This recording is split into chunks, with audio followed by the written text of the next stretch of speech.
It's tax season, and at LifeLock, we know you're tired of numbers. But here's a big one you need to hear. Billions.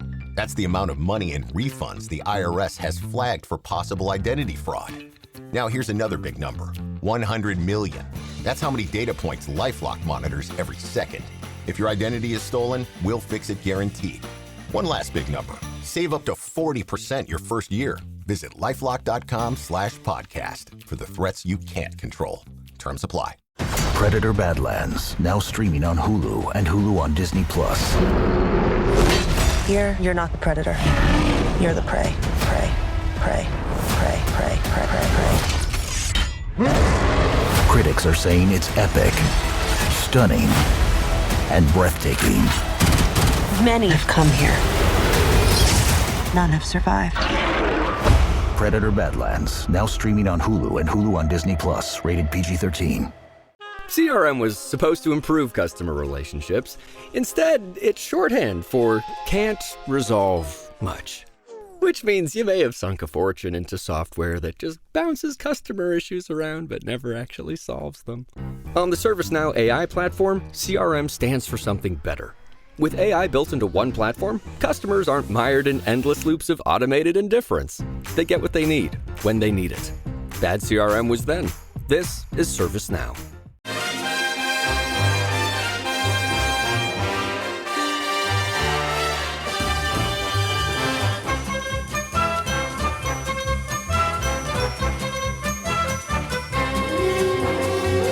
Hello everyone, I'm Chris Wynn and welcome once again to your Daily How We're the podcast. And it only seems 2 minutes ago since we were celebrating that victory over the visitors back in mid-December. But a lot has happened since then, and we're now in the build-up to the reverse fixture at St James's Park this weekend for the 159th game between the two sides and the 80th hosted on Tyneside. So who better to talk to in the build-up to the game than someone who has covered a good portion of that. And to top it off, he's a very good friend of the podcast and we love hearing from him.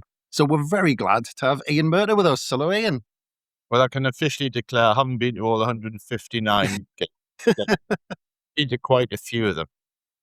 Well, we were just saying it wasn't a bad start, was it? That you said those playoff games in 1990 were the first ones. The first ones I attended as a reporter. I just moved from the Northern Echo, where I wasn't senior enough to cover the derby games, and when I moved to the Chronicle, I covered the two games at Roker Park and St James's Park. Yeah, well, you said senior enough. Was it like you had to be the gaffer to get the golden ticket for these ones? Did you? No, not really. There was a journalist called Frank Johnson who'd covered Sunderland for many years, and then I'd cover Newcastle full time or Middlesbrough. I used to fill in for the three guys on the days off, and otherwise I'd be covering Darlington, Hartlepool, Scarborough, and York, which I was quite, I was 21 years old, 22 years old, so I was perfectly happy doing that. So it was part of learning your trade, as it were. Well, I tell you what, just on that topic, I mean, imagine being a young journalist now and having to cover those sides. It's completely different now with the Darlingtons and the Hartlepools and the Yorks now, isn't it? It is, and I can remember covering one or two Darlington, Hartlepool games, which were pretty feisty themselves. Yeah, I remember looking in on those when Marco Gabardini was there. It was feisty back in the day, but it's sad what's happened to them. But yeah, it's been a while since we caught up with you, Ian. So what have you been covering since we last caught up with you? Well, I remember the last two times I've been on, and I've said I don't need to ask your listeners if they're well, because they were very, very well. But now I'm afraid I have to say I hope you're well, because the football for Sunderland fans hasn't been particularly encouraging in recent weeks. Who would have thought last time I was on, Sunderland would lose 3 home games in a row? In fact, you can almost say that thank goodness for Sunderland that this derby isn't at the Stadium of Light. Yeah, well, just before we get really deep into the derby this weekend, I just wanted to, because big Celtic fan, of course, I wanted to talk about what's happening in Scotland with your lads in green and white, because actually it's worth taking note of this year, isn't it? Absolutely, and probably most people don't realise, but Celtic have an important game at Dundee United on Sunday, which kicks off around about the same time. So I will be keeping half an eye on that result. Listen, I always thought one of the great mysteries of my journalistic career following Newcastle and Sunderland, or Sunderland specifically, was how Martin O'Neill, his battery ran dry during his time at Sunderland. I think I've been on record before saying, that Everton FA Cup 6th round replay, it affected him so much he never fully recovered from it. What I would say, and I don't think this is looking at it through green and white specs, had he been in charge and it hadn't been interrupted by the dreadful Wilfred Nancy spell, had he been in charge throughout all that time, I think Sunderland would be holding a relatively comfortable lead at the top of the table. Yeah. Well, I mean, you've got to admit, though, everybody, well, I suppose everyone who's neutral in this kind of wants Hearts to go and do it and break that monopoly at the top. But Danny Rowe's done a fantastic job at Rangers as well, hasn't he? He has, and he's quite a likable character. I can remember when he was Sheffield Wednesday manager, before every press conference, he'd come around and he'd shake everyone's hands in the room. The only other manager I recall doing that was Chris Hughton, after he'd left Newcastle. When I think he was he at Birmingham and Norwich? Can't remember. But yeah, he's done a very good job at Rangers. I mean, they were a laughing stock when Russell Hart was in charge, just as Sunderland were and Celtic were when Wilfred Nancy was in charge. Yeah. I don't quite know where my heart lies, because from a love of Martin O'Neill, but then I fancy Hearts to do it. But it's just one of them that it actually makes it interesting. So it's fantastic, I think. But it is good for the Scottish game in general, though, isn't it? Is it?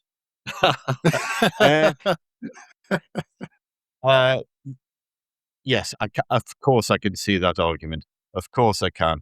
I mean, you have to be approaching 50 years old. You've got to be around about 50 to remember one of the old firm not winning the title. That in the days of Alex Ferguson's Aberdeen and Jim McLean's Dundee United. So of course I understand that argument. Yeah. Well, I'll move swiftly on. Hearts all the best. I was going to say I wish Hearts all the very best in their bid to pip Rangers for runners-up spot. Yeah, I could see where that one was going.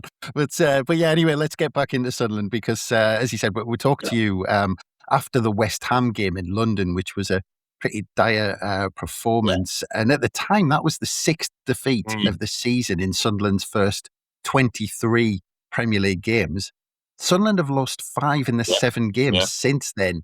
I mean, what do you make of that? Because it is a sudden turn. I mean, look, those numbers just don't lie. I mean, did you think a run like this would come eventually? I don't know. That was a low point of the season at the time. Unfortunately, there've been 1 or 2 more low points since then. There's various factors which have been cited. I know one of your previous shows you were saying, is the fact that XG, which has been so low, has finally caught up with Sunderland? Well, that's one theory. Another theory, of course, is people look back at Regis Lebris's record in France with Lorient. He was very much a first half of the season manager. And even in that fine season in Ligue 1, Lorient didn't do particularly well during the second half. So there's that. There's the fact that, Xhaka has been out. And incidentally, I still don't think he looks fully fit. Against Brighton, I thought his mobility was slightly restricted. I might have been imagining that, I don't know. So yes, there are various reasons. Of course, injuries are another one. What I would say, and everyone's pointing to the absence of Roof and Traore even, I think that Sunderland have missed Mukiele more than anyone. I could go on to a broader point I'd like to make about wingers and fullbacks, etc., but we could do that later. But if you look at Sunderland's goals, then I'd be very interested to see just how many assists he's contributed. I certainly know he's been a great point scorer for me in Fantasy League, and can't wait for that reason. But I think his return is possibly more vital than anyone else's this weekend. Yeah. Well, I might bring you on to that point you were maybe going to make, Ian, because I know that we had lots of conversations at the start of the season, and I think there was one really early on when Sunderland were almost in the Champions League places, and you were singing the praises of Trey Hume and Ronaldo at fullback, saying, and you were Yeah. talking about that position specifically, saying that makes a huge difference, and that had to Sunderland at that start of the season. Do you think the fact that we ended up maybe just before AFCON, and I think Ronaldo had a couple of suspensions, I think, before that, once those two started to chop and change, and then McKaylee got injured, Sirkin was out, do you think that's one of the big reasons? Do you know something? Just looking at the bigger picture, I remember reading an article a month or two ago, I can't remember where it was, saying how wingers have become almost less important. That wasn't the phrase that was used than they were in the past. I mean, if you think about it, even Arsenal, look at Arsenal, they're wide players. Saka hasn't been as good this season as in the past. Martinelli's been in and out of the team. You look at Liverpool, the wide Salah as a wide player has by no means been the Salah we've been used to for the previous decade or so. And so I know Sunderland fans are looking towards the summer saying, we need a winger, we need a winger. And but our wingers in today's type of football that we've got, which is, as you said on the previous podcast, Chris, is if not robotic, it's very structured and almost pre-coached. Can a team afford the spontaneity of a winger? And that's why I think fullbacks have become so much more important, because they tend to be the attacking vehicle by which teams go down the flanks rather than wingers who tuck in. I mean, I know that the Greece people often wondered why, not so much last week when he was very, very good, but why Rig was trusted on the so-called right spot of midfield attack. And I think in the past it was because, successful teams tend to be more compact than they used to be in the past. Yeah. So, I mean, just in terms of the depth that Sunderland squad's got, because you're talking about wingers being injured, fullbacks being injured, do you think that Sunderland maybe didn't prepare enough, or do you just think that the levels of injuries that we've had are just unprecedented, and we could have never have planned for the amount of injuries that we've actually had? Well, yeah, I think the latter point is true. I mean, who would have thought Sunderland would cope so, I'll use the word, spectacularly during AFCON when it was without 6-7 players. And, the one player everyone at the beginning of the season said they dread losing was Xhaka. And of course, although initially Sunderland seemed to compensate for the void he left, that's caught up with them. And as I said, I think Mukiele has been a big miss. Obviously, Roof's been a miss. And I think every Sunderland fan be going to bed at night, kneeling down, saying the prayers that Ballard is fit for this weekend. And of course, Lefay was badly missed against Brighton. I don't think we will get any hint whatsoever from Regis Lebis at his press conference on Friday whether Ballard or Lefay will be in the squad or start or whatever. He won't want to give Newcastle any hint of the team he sends out or he has to send out.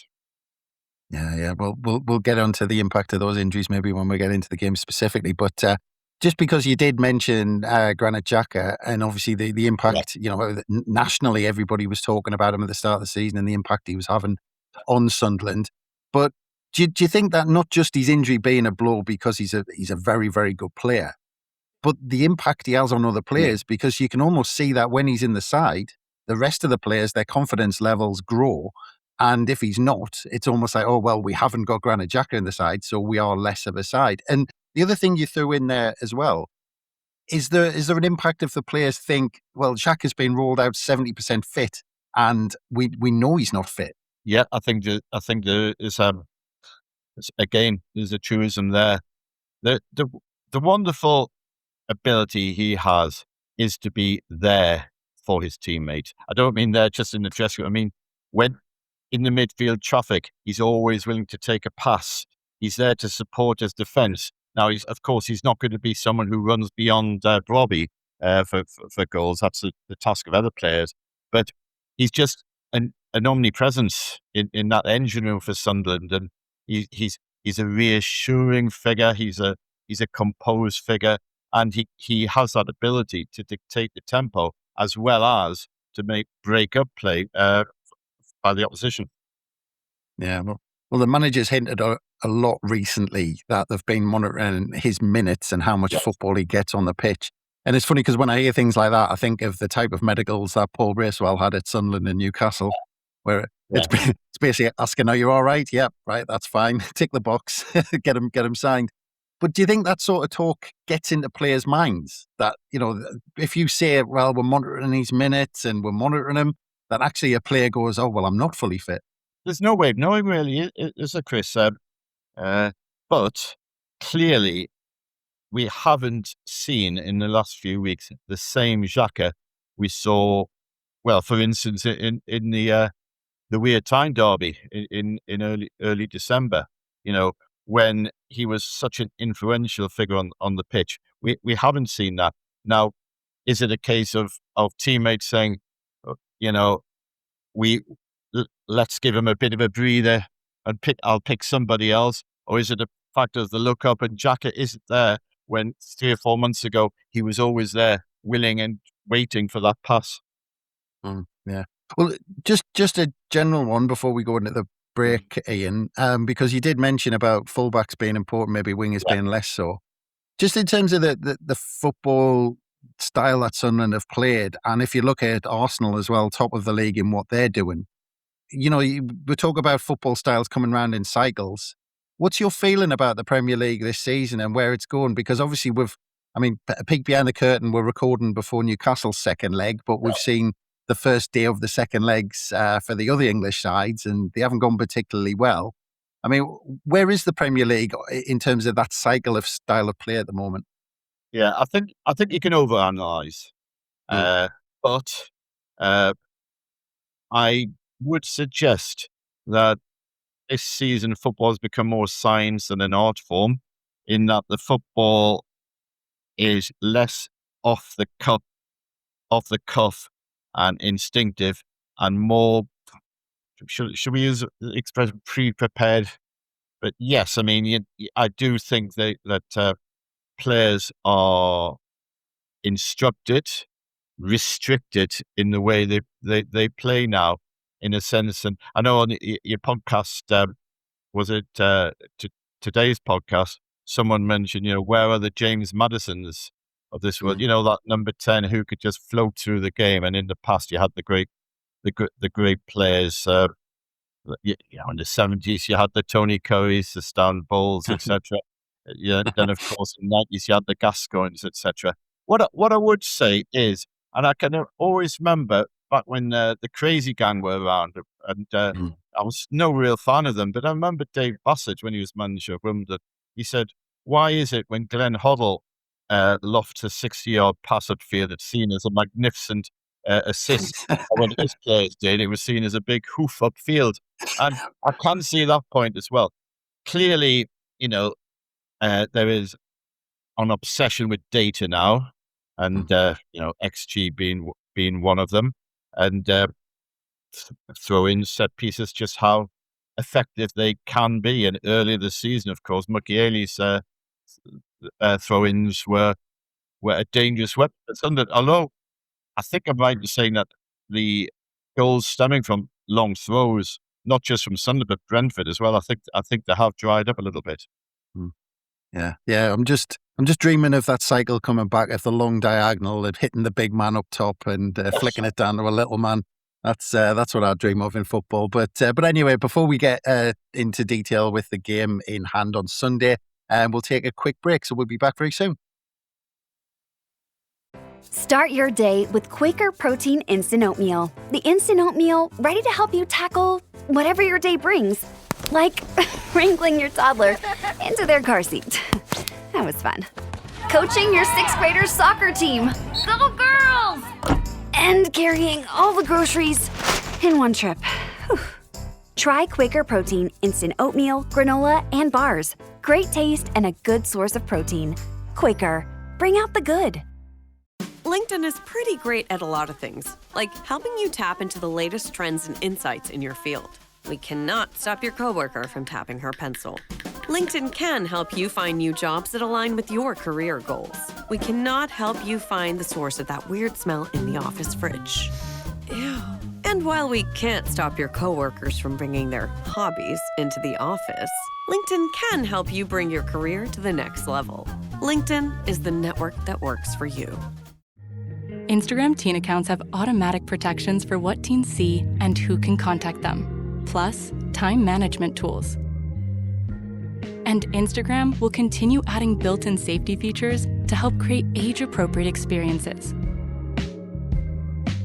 Learn more about teen accounts and Instagram's ongoing work to protect teens online at instagram.com/teen accounts.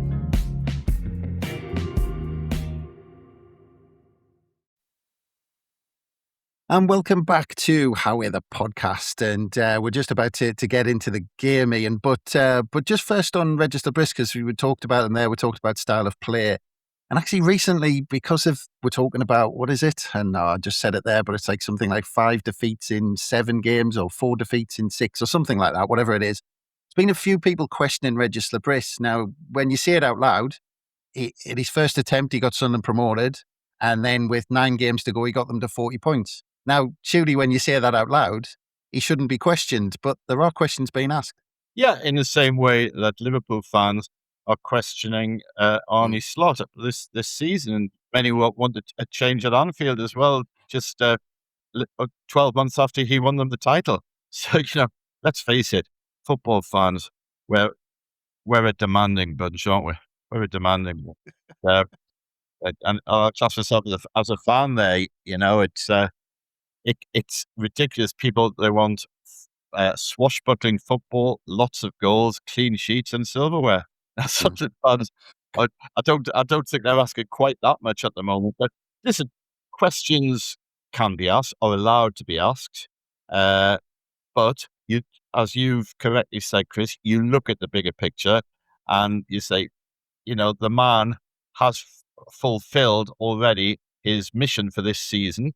Sunderland certainly haven't on the beach. It wasn't a case of they decided to lace up the boots once 40 points was reached, but they have hit an impasse. They're running down cul-de-sacs now, and I found it concerning, possibly even alarming, the lack of threat when they go behind. I found that let's just leave aside the Port Vale game for 1 minute, and yes, perhaps he should have gone in with more basic tactics on such a pudding of a pitch. But I found that the Fulham and Brighton games remarkably similar in that Sunderland could and should have taken lead when Roman Mundell sliced horribly wide with just the goalkeeper to beat. And incidentally, I hope his recovery is going very, very well. He's a solid professional who's desperate to succeed, by the way. So, and then once that miss was chalked up, Fulham went upfield and scored with penalty, and Sunderland never threatened after that. Very, very similar scenario on Saturday. Chris Riggs' goal was chalked out. Up in the press box, we're in the very, very back row. We can't see the scoreboard.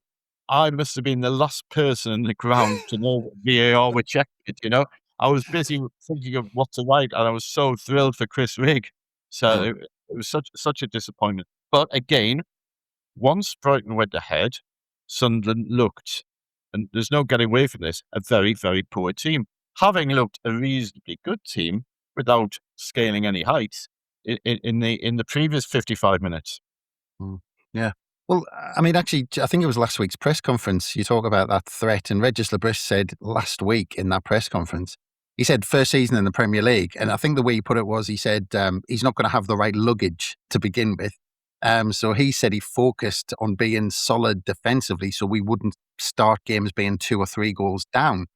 I mean, that strategy, everyone was, cheering from the rafters when we were, getting the draws and that at the start of the season. And, we were getting one chance and winning 1-0 because those big moments were going our way. But do you think that strategy gets a bit tougher when, fans have had their hopes raised of bigger things maybe, and you've already met that 40-point target?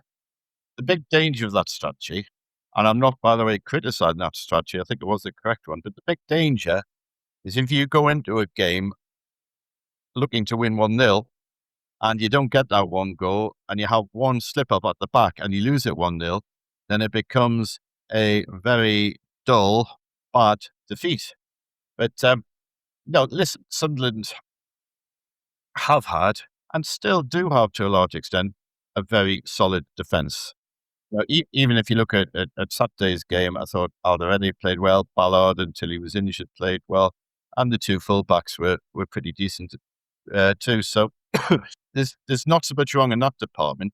Are we waiting for next season to see a side become more fluid, more attack minded? I don't know. Again, you've got to marry that hope with what we previously said about the way football is going now. Can a side which doesn't spend, £300 million, can it be swashbuckling? Can it be play off the cuff football? I can't really answer that. Yeah. Well, you mentioned you were there, and we talked to you earlier in the season, and you were there for some of those earlier games in the season. What do you make of, as someone who's just reporting on it and taking it all in, what do you make of the atmosphere and maybe that change in atmosphere around the Stadium of Light? Is that come with the fact that we've just achieved our target and there's nothing really to push those fans on? I mean, is there any way to explain it? Can I just say that I hope every fan who leaves early, every fan of every club that leaves early, read Sloppersly's quotes about how it affected the Liverpool players. And I think he articulated the feelings of a lot of footballers, including at Sunderland. It wouldn't surprise me if Granit Xhaka came out and said exactly the same thing. It's a horrible look, isn't it? And of course, at Sunderland, the cameras focus not so much this season, but in the past they've done it dreadfully. Fans leaving the ground early, and the fans who stay don't like it. Think what it's like for the players. So I think I suppose some of it is understandable, but it's not great. There's an inevitability in there about a side who starts losing games at home. The atmosphere is not going to be as good. The last two home games, we all love our 3:00 kickoffs on a Saturday. But there's no doubt that the night match is more intoxicating, isn't it? There've been some absolutely incredible atmospheres at Stadium of Light this season. Yes, the 3:00 obviously against West Ham on the opening day was very, very special. Brentford a week later, there was a grandstand finish. Grandstand finishes against Arsenal and Bournemouth. And then, of course, you had the Manchester City game. Even Liverpool, when Sunderland were outplayed, the atmosphere did crackle on occasions, but it's been poor. And I actually said to a friend of mine who wears red and white glasses all the time and is confidently predicting a Sunderland win on Saturday, a guy called John Charlton, and I said to him the other day, I thought the fans didn't play their part on Saturday, and he agreed. And I think sometimes fans have to be self-critical. And as a fan base, Sunderland supporters have had better days than they had last weekend. Yeah, well, I'm sure nobody left just before Ballard headed that goal in against Coventry in the last minute extra time. But I might get pelters for this, actually. But just in terms of the two clubs and when those expectations rise a little bit, do you think, Sunderland and Newcastle fans are fairly similar in that respect, where actually when there is, because you look at obviously Newcastle with the Champions League, Sunderland, got off to, hit the ground running this season. Do you think there's a similarity there when the expectations rise, that the expectations almost get out of hand a little bit? Look, I say to friends who are both persuasions, if you were stuck on a desert island with a Newcastle fan and a Chelsea fan, I'd say you'd have far more in common with the Geordie than the Cockney. And I'll say the same be a Newcastle fan, they'd have far more in common with the Mackem than the Cockney. So, I say that partly in jest, but listen, Newcastle and Sunderland are at different stages of the journey. If Sunderland ever get to that far in the journey, of course, they don't have a state-backed millions to bankroll the club. Have they got a manager as good as Eddie Howe? Well, that still remains to be seen. I think, both clubs are fortunate to have the head coaches they do have. So the expectations, of course, they're different at the moment. We're speaking a few hours before Newcastle kick off in the new cup in the Champions League game. That's light years away from anything Sunderland can hope for. And so, yes, different expectations. Have they got the same expectations for this weekend to focus in on the derby? Well, I would argue that Sunderland fans, bearing in mind recent results, would happily take a point. I think Newcastle fans, who of course haven't seen the side win a Tyne-Wear derby since 2010, would be bitterly disappointed with a point on Sunday, irrespective of what happens against Barcelona. Obviously the game is at St James's Park, but just wanted to ask you off the bat. We said you'd covered quite a few of them. Have you got any kind of big memories or a best memory of covering the derby at St James's Park? Derbies used to be dull, and you would say, the more recent ones certainly haven't been. Of course, Steve Bruce is a friend of mine, and he was haunted by that 5-1 result on Halloween, wasn't it? It was Halloween in 2010, and I think quite a few of the Sunderland players were haunted when they were playing. So that's the one, of course, Newcastle fans will look at. But of course, Sunderland have had some unbelievable days at St James's Park. Older fans, I bet they never thought they would top the day when Marco Gabbiadini scored the winner in the playoff in 1990. But there was the Paolo Di Canio 3-. Why am I saying 3-? I'm speaking like a journalist here. 3-0, the 3-0 win when Sunderland just pulled. No one to this day, we don't know where Sunderland pulled that one out of.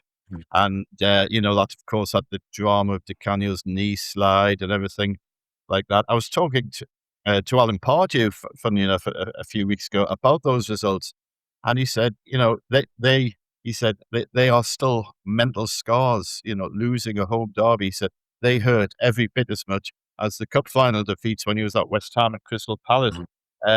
The following year, when Gus Poyet was manager, that was arguably some of the most commanding away performance in the last 15 years. There was, of course, that game at Chelsea.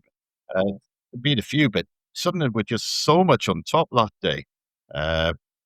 Session ran rings around the Newcastle fence, and of course Jack Colback's goal rounded off a thoroughly one-sided game. And even Josie Altidore, from what I recall, had a very, very good game that day. And I'm trying very hard not to mention he who should not be named, but he scored a good goal. And of course, then Sunderland, they got the last-minute winner with Poyet still in charge the following year. And Sunderland actually should have won a derby, one of the two draws after that, when it was Allardyce against Benitez fighting relegation. And Sunderland should have won that one. From what I remember, was it a late Amiobi goal after Defoe had given Sunderland the lead? So yes, Sunderland have had the upper hand, massively so. And, they are games which every Sunderland fan who heads up to the gods at St James's on Sunday will have in their mind praying for a repeat. Yeah, well, it is a Sunday 12 o'clock kickoff, like you've said. And actually going back to when you first started covering them, this was what it was most of the time back in the day. It was always 12 o'clock kickoff on a Sunday, or it seemed to be moved for that. But it's strange to think, we've talked about, 25 years ago, if you like, we had a couple of night games at St James's, of course, one epic, one in the rain, of course, which saw Travis seeing out match of the day on that night. But was a Sunday noon kickoff what you were used to? And the other thing is, does it affect the atmosphere any? Because you've already mentioned it being bigger under the lights. Yeah, that's right. I can remember when the game was scheduled this in December. Am I right? I think it was a 2:00 kickoff, wasn't it, rather than Yeah, a yeah, 12:00? Is yeah, that right? And yeah, yeah. that and I remember talking to people who were going, said, "Oh well, at least that's better than a 12:00 game." I mean, a 12:00 kickoff. The press room will be full at 9:00. I can guarantee you that. I remember setting off at what time?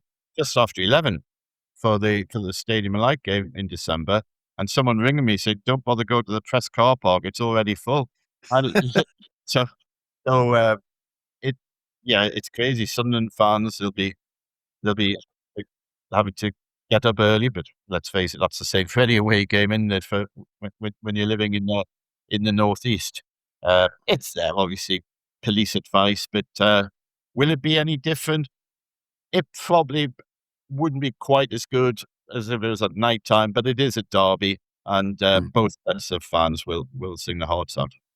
Yeah. Well, just looking at the record between the two sides, Ian, it's incredible, really. You're looking since 1883, so 143 years I make it, because I think I carried the one and all that. But Sunderland have won 54, Newcastle have won 54, and there's been 50 draws.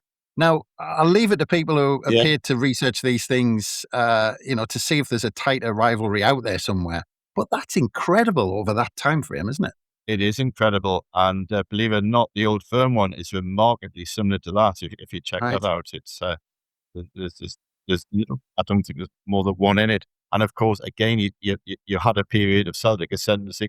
Actually, although Celtic have been winning the honours, Rangers haven't. The last few, and not including the penalty shootout win for Celtic in the cup, but Celtic Rangers have done pretty well, like Sunderland have in recent league encounters. But it is incredible, especially since they both had periods of ascendancy. When you go back to, let's go way back to Victorian times, when the Sunderland's team whole talent were winning titles and finishing runners up. You know, uh, even then, Newcastle were picking up the odd win. Edwardian times, Newcastle had the edge, and but then of course Sunderland had their record away win in a year. Was it the year Newcastle won the title? So. Uh, Again, in the 50s, when Newcastle were the great cup side, there were notable Sunderland wins as well. Yes, there have been periods when one of them or the other have been the better team, but they haven't always been reflected when the two have clashed face to face. Yeah. And just for a confidence boost, I'll put that out there. It's the 9-1 win in 1908 that Ian was talking about there, just to put it out there. But yeah, looking at the two clubs, Ian, I know you've mentioned and slightly mentioned it on this one that you've got certain issues with how Newcastle are run at the moment in the past. Yeah. But would you say actually that it's the most stable the two clubs have been at the same time for a good while at the moment? Oh, you could put up a sound argument for that case. Yes, both managers are secure, whatever the Twitter fraternity might say. Yes, much as I'd like Newcastle to have regime change, I know I don't want to go bankrupt. I don't want that, but I don't want to go bankrupt or to get relegated. But I do want something other than a tyrannical regime running the club, and I pray for the day that happens. Sunderland, again, I think Sunderland fans should be very proud of their ownership. Dreyfus is doing everything right, and I think his ambition. I remember talking to Kevin Phillips. I think I've mentioned this in the previous podcast. His ambition is beyond what a lot of fans would believe. The structure seems right at Sunderland, and whether Regis Lebris is the man to take Sunderland to the next level or the level that the ownership wants remains to be seen. But he certainly deserves the chance to try to go for it. Yeah. Well, looking at this derby specifically, I mean, you kind of talked about it earlier a little bit with expectations, but do you think this one's more important for Newcastle, especially the fans, because given they've fallen short of where they think they should be, especially in the league, and the fact that Sunderland won the reverse fixture, Is the status of this one, the result, bigger for Newcastle fans, do you think? I don't think a derby can ever be bigger for one club than the other. Even if one club needed points for the championship and the other club was in mid-table, you would struggle to convince the diehards of both clubs that would be the case.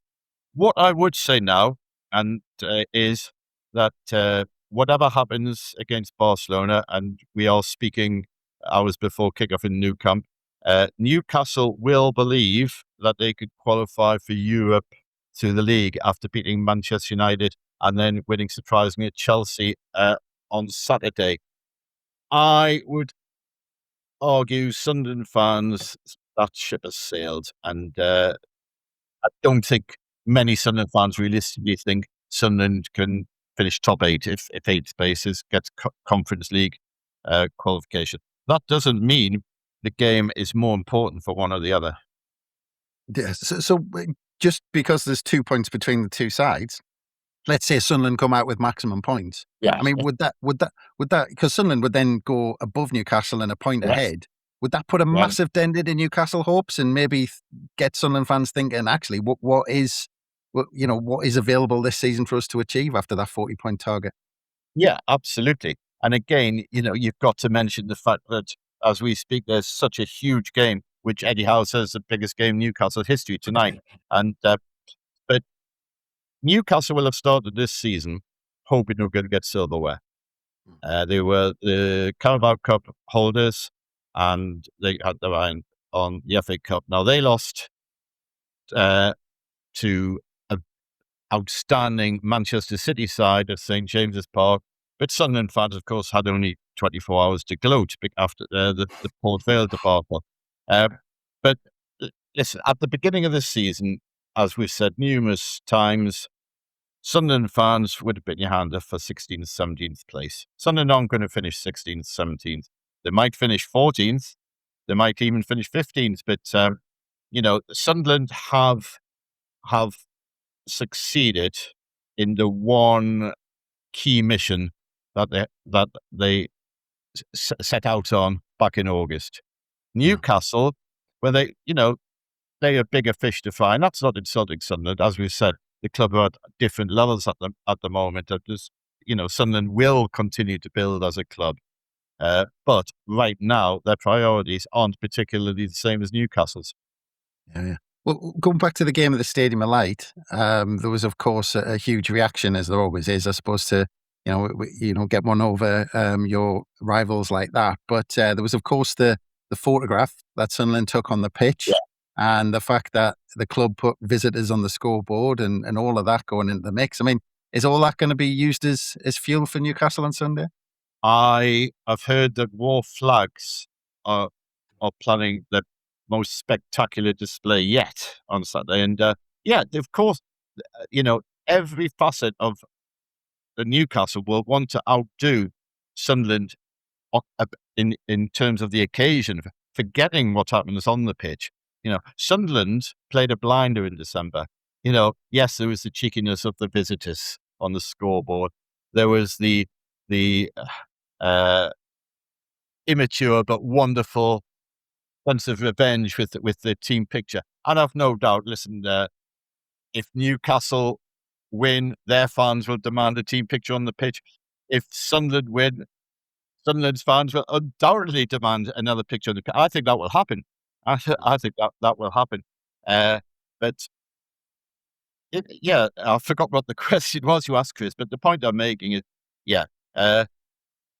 Newcastle will want to outdo Sunderland in every facet of the time weird derby. Sunderland will want to maintain what is a quite remarkable record on Tyneside in recent years. So it's all to play for. Yeah. Well, I mean, talking about that record, you've already mentioned that, Sunderland haven't been beaten at St James's in around 15 years, unbeaten in the last 5. I mean, but I think the last one, I'm going back now, having a quick look, the last one at St James's was 2016, so you're talking 10 years ago. But does any of that matter when it comes to, that length of time between them? Or will there be an element of Newcastle fans telling the players, we haven't beaten them in 15 years, we need to beat them? And does that ramp the pressure up a bit? Yes, it ramps the pressure up. There is no doubt, Eddie Howe's press conference on Friday will be dominated by that. And he will say to the players, look, we can create our own bit of parochial history here. This record is, yes, the incentive's huge for them. And just imagine if Sunderland leaves St. James's Park with a point or 3, then the satisfaction among Mackems will be absolutely huge. Yeah, absolutely. Well, just on the Barcelona game, because you mentioned it a few times, how could that impact Newcastle? Because Eddie Howe's already said that's the biggest game that Newcastle have got. And with the derby a few days after it, it means automatically the derby's playing second fiddle to that Barcelona game. But winning that Barcelona game could give them a boost, obviously, and a defeat could be the opposite if he's built it up as the biggest game of the season. But either way, that sort of emotion is surely going to be difficult to recover quickly from, isn't it? Let's talk physically first, and we don't know what's going to happen tonight. But yeah, Sunderland have a clear week to prepare for a derby. Newcastle, I think, is tonight their 50th fixture. So Newcastle they haven't had a blank midweek, I think, since November. It's punishing. So physically, it remains to be seen. Although, who would have thought Newcastle going to Chelsea win after the Barcelona home leg? So perhaps it won't be quite so dramatic in terms of the physical advantage of Sunderland. Mentally, we don't know, do we? I've heard some Newcastle fans say that one fan actually said to me, "We'll beat Barcelona and lose to Sunderland." I said, "How do you say that?" He said, "Well, Newcastle be on such a high that it will always become irrelevant." I don't buy that one for a moment. I would suspect the only way that the result against Barcelona would affect the derby would be if Newcastle are beaten heavily or they pick up an injury. I think otherwise, I don't think it will have a particular bearing on their Sunday's events. Yeah.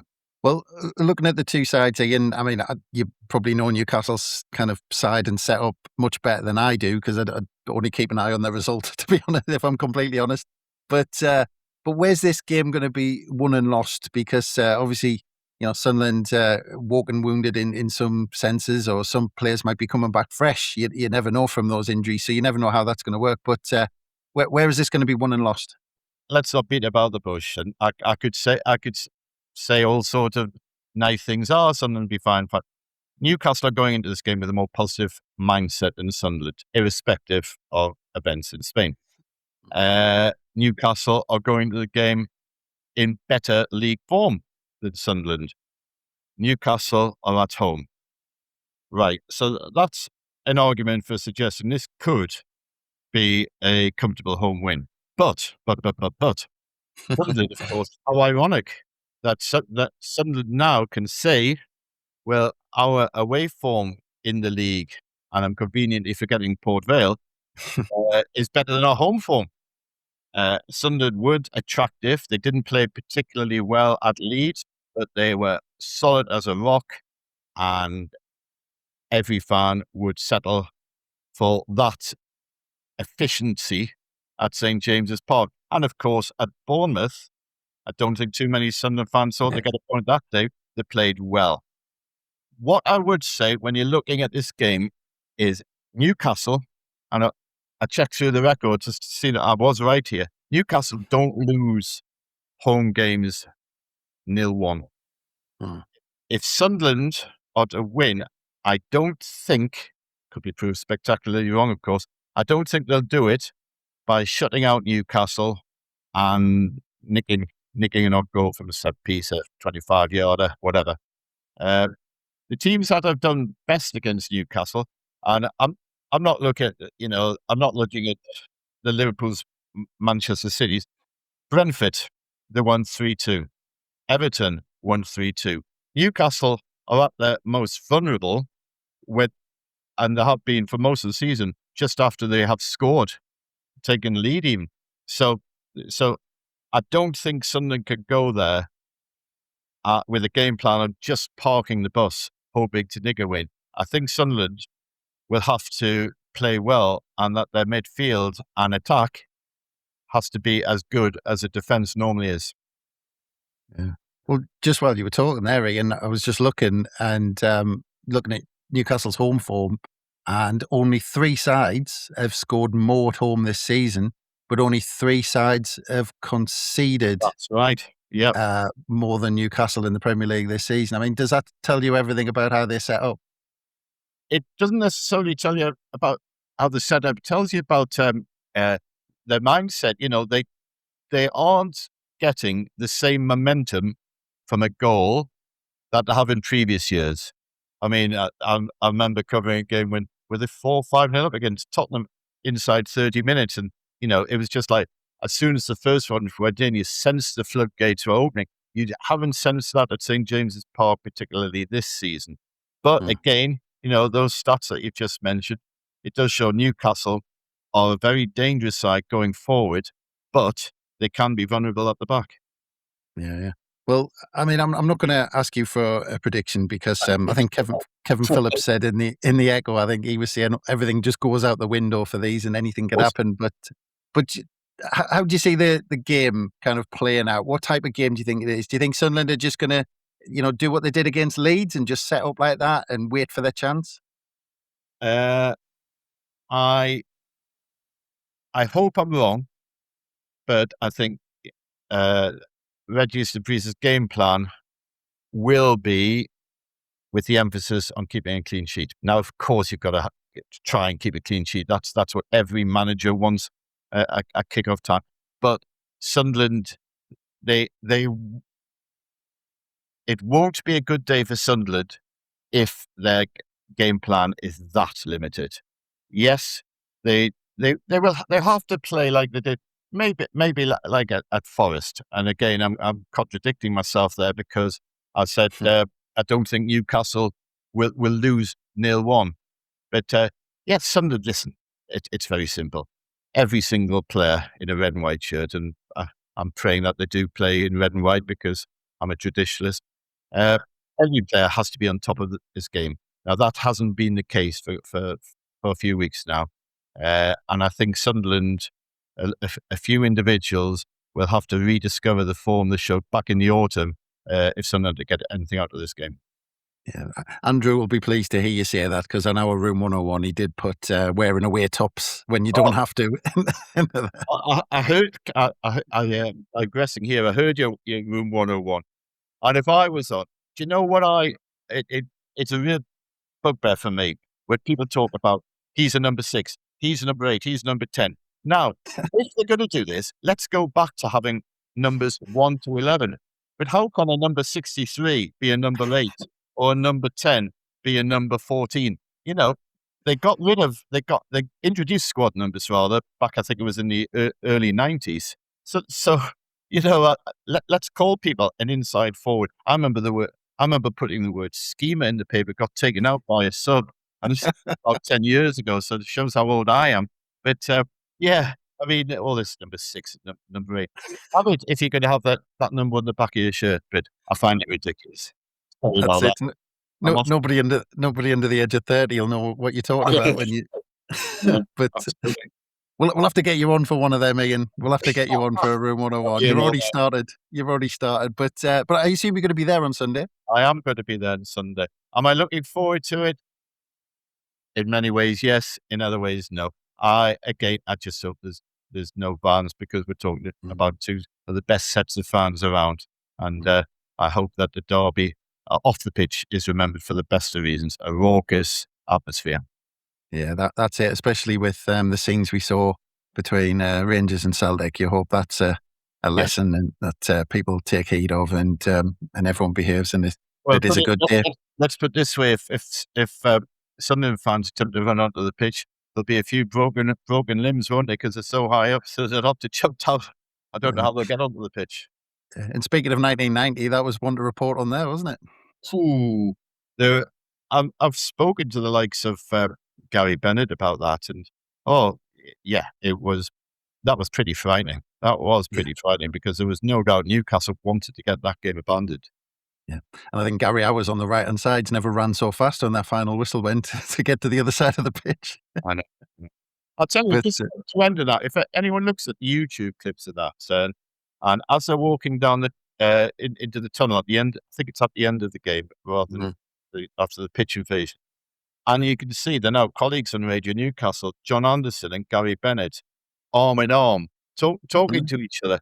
And I thought on a night when there was so much at stake, John Anderson, who's a friend of mine, as is Benno, he would have been so bitterly disappointed. I hope everyone takes a look at that. That's the image you want to project. A fiercely fought derby, but on the final whistle, shaking hands, talking to each other, and realising, above everything else, it is just a game. Absolutely. I couldn't think of a better place to end, Ian. Absolutely perfect. So just leaves me to say thank you very much, Ian. Really appreciate your time as always. A pleasure as always. Brilliant. Thanks, Ian. And thanks again, everyone, for listening. We'll have all the build-up to the game on Sunday covered this week, either on the Roke Report website or, of course, our daily releases on How We're the Podcast. But from us, it's bye for now.